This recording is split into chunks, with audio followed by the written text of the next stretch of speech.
Rīt sola lietu, tāpēc aicinu to pārvērst par vērtīgi pavadītu dienu sev, jo rīt ir klientu diena, kurā runāsim par veselīgu skaistumu un labsajūtu vasarā, par slaidumu un enerģiju, par ūdens nozīmi, ādas un saistaudu un locītavu veselību, ko ņemt līdzi vasaras ceļojumos, kā tikt galā ar odu kodumiem, kā arī, ja saules ir ticis par daudz, ko darīt.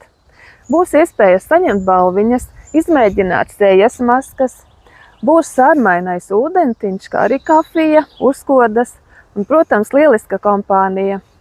Visi, kas kaut reiz ir bijuši klientu dienās, vienmēr jautā, kad tad būs nākamā. Un nākamā būs tikai 7. novembrī. Tāpēc rīt, 6. jūnijā no 11. līdz 15. tiekamies Rīgā, Slokas ielā 1, Bellevue viesnīcā.